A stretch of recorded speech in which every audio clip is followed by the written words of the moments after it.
Buenos días, mi nombre es Angie Bonifacio y nosotros somos el grupo 6, el cual está conformado por Santiago Alcázar, Carlos Pariona León, Fiorella Portocarrero y la que está hablando. Nosotros vamos a hablar de la crisis del orden oligárquico que se situó entre los años 1956 hasta 1968. Esta etapa también fue conocida como el reformismo civil. Este fue un periodo sucesor al gobierno del general Odría, el cual fue llamado el Ochenio. Estuvo formado por 3 gobiernos, el de Manuel Prado Ugarteche, Ricardo Pérez Godoy y Fernando Belaúnde Terry. ¿Cuáles fueron los antecedentes? El gobierno de Odría fue el antecesor a este periodo. Él había adoptado políticas económicas liberales, el cual permitió la inversión extranjera y promovió las exportaciones. A causa de la guerra de Corea y la reconstrucción de Europa, las exportaciones habían aumentado. Sin embargo, cuando esta reconstrucción y la guerra acabaron, las exportaciones decayeron en el país. Esto trajo desempleo, mayor inflación y devaluación de la moneda. Por otro lado, debido a los productos extranjeros a menor precio, el aumento de la competencia, hubo crisis en la agricultura, la cual causó más migración de las zonas rurales a Lima. En su gobierno no se respetaban las reglas democráticas, se quebraba el Estado de Derecho con persecuciones, represiones y encarcelamientos a los opositores del régimen. Esto trajo protestas contra el gobierno de Odría hasta incluso llegar a destruir el Ministerio del Interior.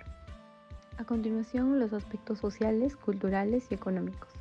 En los económicos está el incremento de la pobreza en las zonas rurales, también el aumento del desempleo en la capital. También las viviendas precarias empiezan a aumentar y la realización de invasiones. El comercio ambulatorio empieza a tomar toda la capital por otro lado. En sociales tenemos el aumento de la alfabetización hasta llegar al 73% de la población. El aumento de la población demográfica, con 9 millones de personas en el censo que se realizó en 1961, que tenía a 39% de la población en Lima. También aumenta la migración a Lima y la población a los alrededores de la capital. En culturales tenemos el desarrollo de los medios de comunicación como la radio. También los medios periodísticos que fomentaba el conocimiento de política a las personas de zonas rurales y a las personas en la capital, y también fomentaba la formación a las personas. La música también alcanza difusión nacional y muchos grupos empiezan a hacerse conocidos gracias a la radio también, y que podían difundir su música a través de ella. La población campesina se integra a la comunidad nacional gracias a la educación y a su propio esfuerzo, el cual fue llamado como la cholificación. A partir de las migraciones y de esta integración surge la discriminación y el racismo.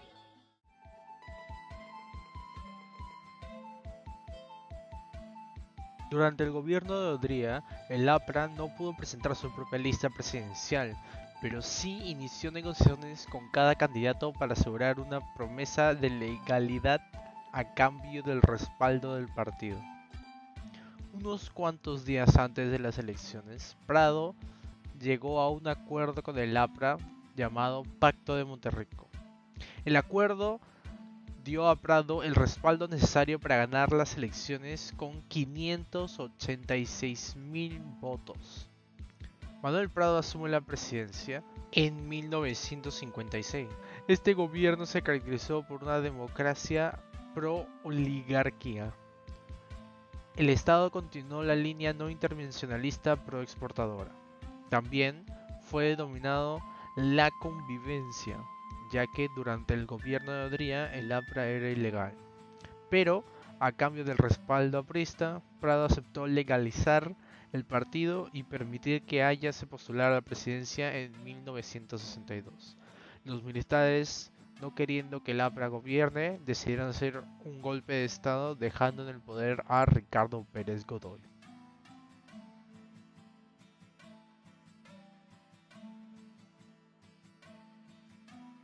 Resultó primero con muy poco margen de diferencia respecto a Fernando Belaúnde Haya de la Torre, y eso convertía a Haya de la Torre al ganador si es que el Congreso optaba, y esto en esa época no fue aceptado por la Fuerza Armada. Como un extraño rezago a los viejos tiempos, hacían declaraciones los militares, los jefes del Comando Conjunto, diciendo que no iban a aceptar que sea un presidente Haya de la Torre, un enemigo de la Fuerza Armada, un subversivo, un tal por cual. Ya había sido absuelto Haya de la Torre por el Tribunal de la Haya, pero los militares seguían pensando que era un enemigo de su institución. A diferencia de todos los golpes de Estado protagonizados por los militares en el pasado, en 1962 se instaló un gobierno institucional de las Fuerzas Armadas, estando cada arma representada en la Junta de Gobierno. Ricardo Pérez Godoy nació en Lima un 9 de mayo de 1905. Fue un militar y político peruano. Se desempeñó como agregado militar de la Embajada del Perú en Bolivia, jefe de Estado Mayor de la Primera División del Ejército, jefe político y militar de la Tercera División Ligera, jefe de la Dirección General de Instrucción Militar, Contralor General del Ejército, Comandante General del mismo y Presidente del Comando Conjunto de las Fuerzas Armadas. La característica principal de este gobierno es que era de sistema tetrárquico, es decir, gobernaban 4 miembros, integrados por el presidente del Comando Conjunto, Ricardo Pérez Godoy, y los 3 comandantes de las Fuerzas Armadas, el general de la División de Ejército Peruano, Nicolás Liley López, ministro de Guerra, el teniente general de las Fuerzas Armadas del Perú, Pedro Vargas Prada, ministro de Aviación, y el vicealmirante Juan Francisco Torres Matos, ministro de Marina. Los objetivos del golpe de Estado era evitar a toda costa la llegada al poder del Partido Aprista Peruano y a los candidatos influenciados por el partido. En otras palabras, la consigna era imponer la llegada del aprismo al poder o a los altos cargos públicos. Asimismo, el otro objetivo era poner en práctica las propuestas del CAEM, Centro de Altos Estudios Militares. Hoy en día se le conoce como el Centro de Altos Estudios Nacionales, y el CIM, Servicio de Inteligencia Militar. Estos 2 organismos recomendaban a las Fuerzas Armadas limitar el poder de la oligarquía, ya que los oligarcas, los terratenientes y los gamonales explotaban a los campesinos y obreros, y con la llegada de la ideología socialista y la ideología tronquista al movimiento campesino, temían que en cualquier momento pudiera salirse de control.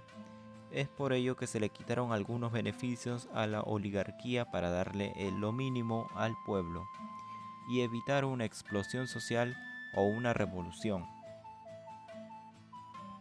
La Junta anunció la convocatoria de elecciones generales en el plazo de 1 año, después de un proceso de depuración de los padrones electorales para garantizar de esta manera la limpieza de los comicios.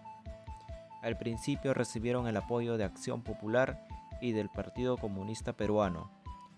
Dentro del gobierno de Ricardo Pérez Godoy se encuentran 4 obras realizadas. Número 1. La creación de la Comisión Nacional de Cultura, el 24 de agosto de 1962, entidad autónoma encargada de la promoción, desarrollo y difusión de las manifestaciones culturales del país, teniendo como organismo ejecutivo a la Casa de la Cultura del Perú, que desde 1971 empezó a llamarse Instituto Nacional de Cultura. Número 2. La creación del Sistema Nacional de Planificación del Desarrollo Económico y Social del Perú, que posteriormente, bajo el gobierno de Belaúnde, se denominaría Instituto Nacional de Planificación. Su finalidad fue proyectar el desarrollo del país de manera orgánica. Número 3. Ley Orgánica de la Empresa Petrolera Fiscal. el 12 de mayo de 1963 para orientar la política petrolera estatal hacia su desarrollo.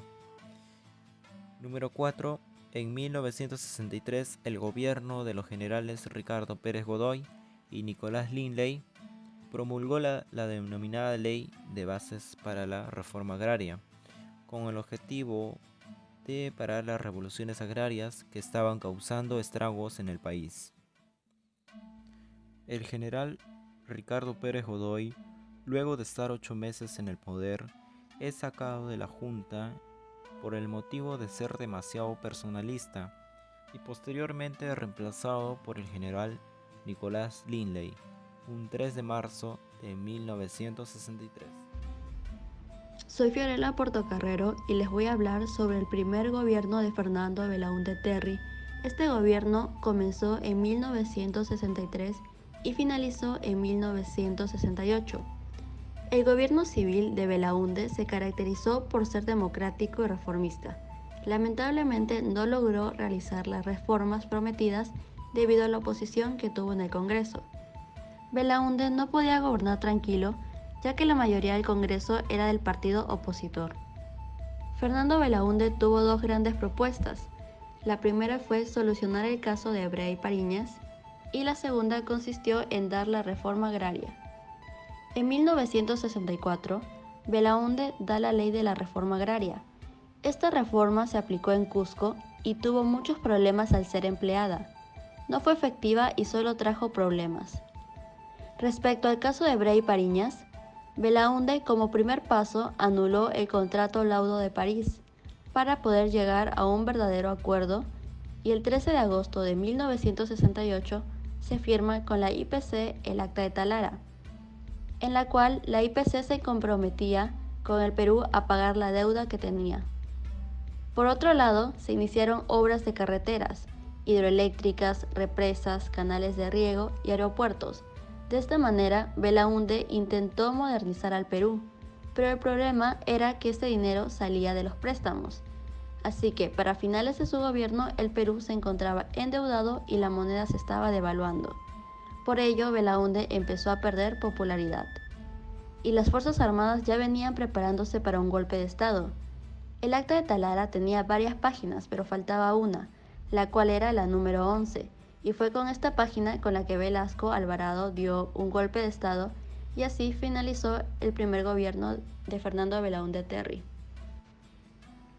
En conclusión, este periodo se caracterizó por tener un mal manejo del gobierno, por la migración a las ciudades, lo cual trajo como consecuencia el incremento de la población, y también por la disminución de la exportación, dando como resultado la falta de empleo, las protestas, el comercio ambulatorio y por ende la pobreza.